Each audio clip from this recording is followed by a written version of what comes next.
मेरे प्यारे बच्चों, नमस्कार। बच्चों, हिंदी आमोदिनी पाठमाला में अभी तक हम 5 पाठों का अध्ययन कर चुके हैं। बच्चों, आज हम पाठ 6 व्यक्ति का पुनर्निर्माण, जो एक लेख है और इस लेख को लिखा है डॉक्टर भदंत आनंद कौशल्यायन ने, इसका अध्ययन करेंगे। बच्चों, हम पाठ शुरू करें इसके पहले लेखक के विषय में कुछ संक्षिप्त जानकारी प्राप्त कर लेते हैं। बच्चों, डॉक्टर भदंत आनंद कौशल्यायन का जन्म 5 जनवरी 1905 को हुआ था। डॉक्टर कौशल्यायन एक बौद्ध भिक्षु थे और पाली भाषा के मूर्धन्य विद्वान तथा लेखक थे।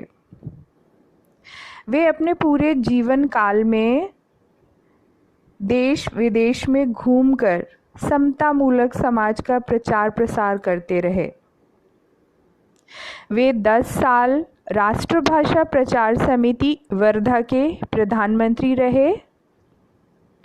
वे 20वीं शती में बौद्ध धर्म के सर्वश्रेष्ठ क्रियाशील व्यक्तियों में गिने जाते हैं। बच्चों, अब हम पाठ शुरू करते हैं। आइए देखते हैं। लेखक के अनुसार यूनान के प्रख्यात दार्शनिक अरस्तु ने कहा था।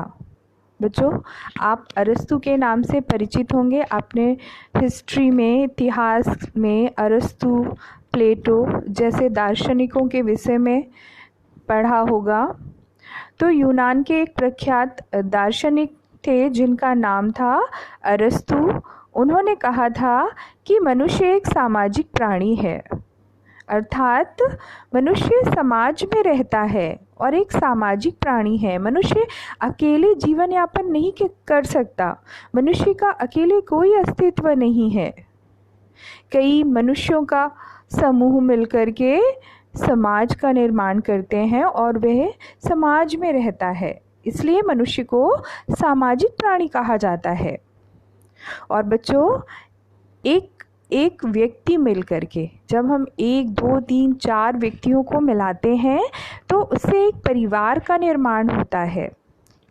कई व्यक्ति मिलकर, 4-5 व्यक्ति मिलकर एक परिवार का निर्माण करते हैं और कई परिवार मिलकर समाज का निर्माण करते हैं। 5, 10, 15, हम जिस भी गली में रहते हैं, मोहल्ले में रहते हैं, तो वहाँ पर बहुत सारे परिवार रहते हैं और उसका एक नाम भी होता है।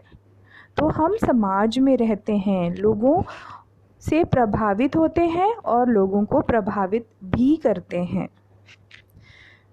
और समाज से ही व्यक्ति का निर्माण होता है। हम जैसे वातावरण में रहते हैं वह वातावरण हमें प्रभावित करता है।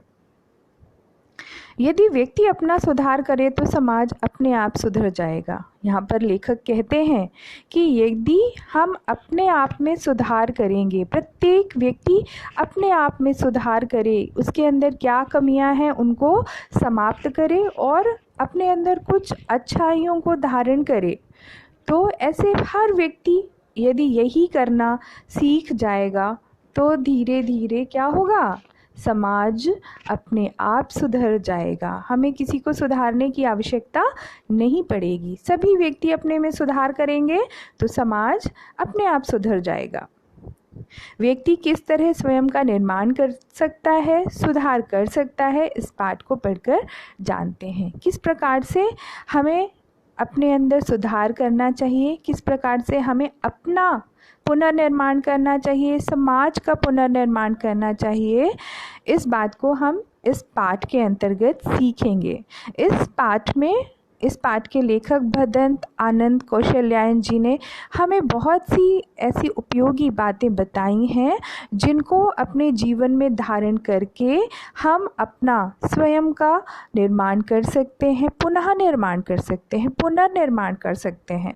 बच्चों, पुनर्निर्माण से तात्पर्य है कि हम आज जैसे हैं, मान लीजिए आज मुझे में बहुत सारी कमियां हैं, बहुत सारी बुराइयां हैं, लेकिन हमने ये निर्णय कर लिया कि हमें अपनी इन कमियों को दूर करना है। तो हम क्या करेंगे, एक तो हम कमियों को दूर करेंगे, और जब हम अपने अंदर से कमियों को दूर करेंगे तो अच्छाइयाँ हमारे अंदर स्वयं आ जाएंगी, हम अच्छी बात भी सीखेंगे। तो इस तरह हम किस तरह अपने व्यक्तित्व में परिवर्तन कर सकते हैं, स्वयं में सुधार कर सकते हैं, कुछ महत्वपूर्ण बातें यहाँ पर लेखक ने हमें बताई हैं। आइए उनके बारे में जानते हैं। लेखक लिखते हैं, आज व्यक्ति की ही नहीं बल्कि समाज के पुनर्निर्माण की भी चर्चा है।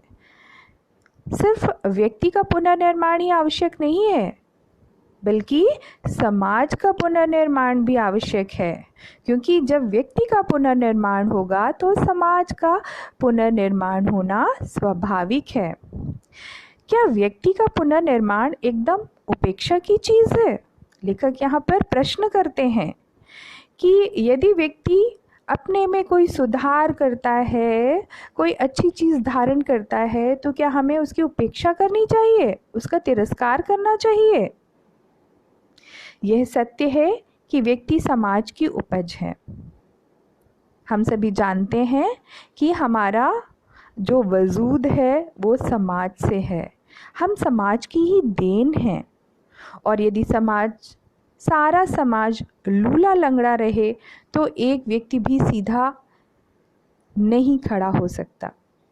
बच्चों, यहाँ लूला लंगड़ा से तात्पर्य है यदि समाज कलुषित हो, दूषित हो, समाज के प्रत्येक व्यक्ति में सिर्फ कमियां ही कमियां हों, बुराइयां ही बुराइयां हों, तो क्या हम उससे अछूते रह सकते हैं? हम जिस भी मोहल्ले में रहते हैं वहाँ सभी अपराधी प्रवृत्ति के लोग हों, सभी बुराइयों से जुड़े हुए हों, तो क्या हम स्वयं को वहाँ पर कलुषित या दूषित होने से बचा सकते हैं? वही यहाँ पर लेखक प्रश्न कर रहे हैं कि यदि पूरा समाज लूला लंगड़ा हो, यदि पूरा समाज दूषित और कलुषित होगा, तो हम भी उससे अछूते नहीं रह सकते हैं। जिस प्रकार से जो अपाहिज व्यक्ति है वो सीधा खड़ा नहीं हो सकता है, उसी प्रकार से समाज भी सीधा खड़ा नहीं हो सकता है। किंतु फिर समाज भी तो व्यक्तियों का ही समूह है, क्योंकि समाज में यदि कोई बुराई है तो वो प्रत्येक व्यक्ति को प्रभावित करती है, और व्यक्ति के अंदर जो कमियां हैं, बुराइयां हैं, उनसे समाज के लोग प्रभावित होते हैं। अर्थात व्यक्ति और समाज दोनों एक दूसरे के पूरक हैं। व्यक्तियों के बिना हम समाज की कल्पना नहीं कर सकते, और समाज के बिना एक अकेले व्यक्ति का कोई अस्तित्व नहीं है, कोई महत्व नहीं है। यदि प्रत्येक व्यक्ति अपने सुधार की ओर ध्यान दे तो पूरे समाज का निर्माण कितना आसान हो जाएगा। कितनी अच्छी बात यहाँ पर लेखक ने लिखी है कि यदि हम दूसरे को सुधारने के स्थान पर स्वयं के अंदर सुधार करें, स्वयं की कमियों को बाहर निकालें और स्वयं के अंदर अच्छाइयाँ धारण करें, तो इस समाज का निर्माण करना बहुत आसान हो जाएगा। बच्चों, इसके पश्चात लेखक हमें बता रहे हैं कि बौद्ध धर्म में सम्यक व्यायाम के 4 अंग कहे गए हैं।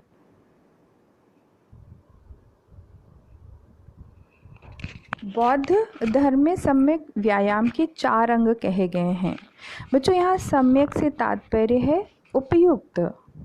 बौद्ध धर्म में 4 महत्वपूर्ण उपयोगी बातें बताई गई हैं, वही इसके अंग हैं। बौद्ध धर्म में 4 जो महत्वपूर्ण बातें बताई गई हैं, वही इसके महत्वपूर्ण अंग हैं।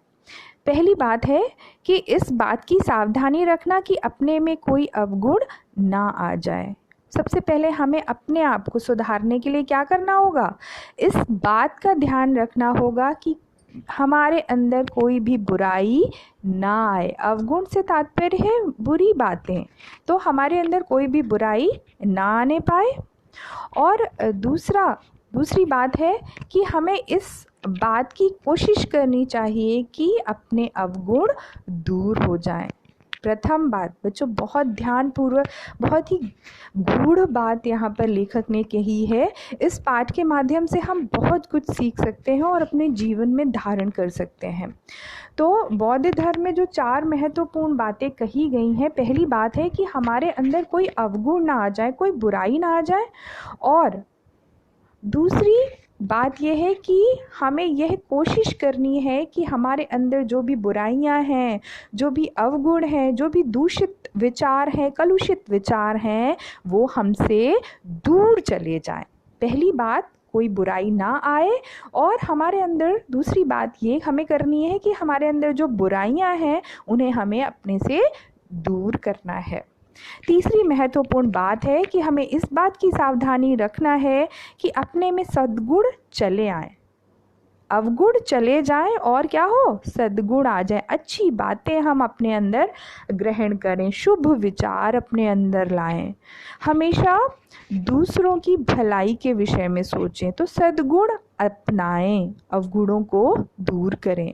और चौथी महत्वपूर्ण बात है कि इस बात की सावधानी रखना कि अपने सद्गुण चले न जाएं। और हमें 2 बातें याद रखनी है, और भी एक बहुत महत्वपूर्ण बात याद रखनी है कि हमारे अंदर जो अच्छे गुण हैं, अच्छी बातें हैं, वो कहीं धोखे में भी हमसे दूर ना चली जाएं। बहुत अच्छी बातें यहाँ पर लेखक ने हमें बताई हैं। आगे लेखक लिखते हैं कि बाग में यदि अच्छे फल फूल ना लगवाए जाएं और ज़मीन को यूं ही बेकार पड़ी रहने दिया जाए तो उसमें बेकार के झाड़ झंखाड़ उग ही आएंगे। इस बात के माध्यम से लेखक हमें यह समझाना चाहते हैं कि यदि हम अपने मन में अच्छी बातों के फल फूल नहीं उगाएंगे तो क्या होगा, हमारे अंदर बेकार के जो पेड़ पौधे होते हैं, जो उपयोगी नहीं हैं, वो अपने आप उग आएंगे। झाड़ झंखाड़, झाड़ झंखाड़ से यहाँ पर तात्पर्य है कि बेकार की चीज़ें, व्यर्थ की चीज़ें हमारे अंदर पैदा हो जाएंगी। तो हमें अपने अंदर अच्छे फल फूल लगाने चाहिए, जिससे हमारे अंदर बेकार की चीज़ें उत्पन्न नहीं होंगी। हमें, जब हम अपने अंदर सद्विचार लाएंगे तो जो बुरे विचार हैं, जो अवगुण हैं, वो अपने आप ही दूर हो जाएंगे।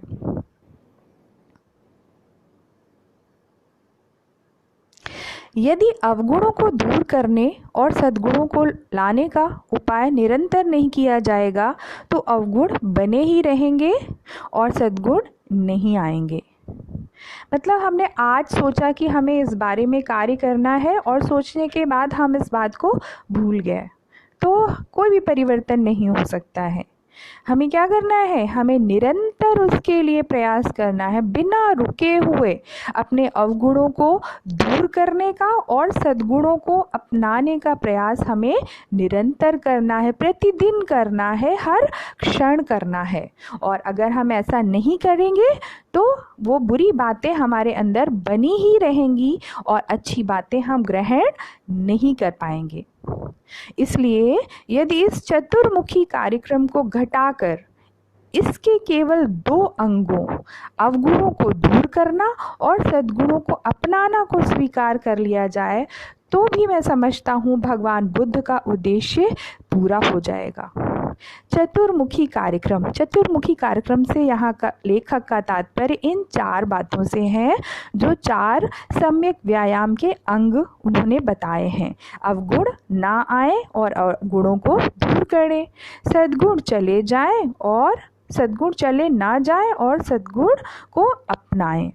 तो इन 4 बातों के स्थान पर यदि हम सिर्फ 2 बातों को अमल में लाते हैं, वो 2 बातें कौन कौन सी, कि अपने अंदर से अवगुणों को दूर करना और सद्गुणों को अपनाना। बच्चों, अगर आप ध्यानपूर्वक इन 4 बातों का अध्ययन और मनन करेंगे तो इसमें आपको 2 बातें ही आ रही हैं कि जब हम अवगुणों को दूर करेंगे तो क्या है, सद्गुण हमारे अंदर अपने आप ही आ जाएंगे। तो हम केवल इन 4 बातों के स्थान पर इन 2 बातों को ही अमल करें कि अपने अवगुणों को दूर करना और सद्गुणों को अपनाना।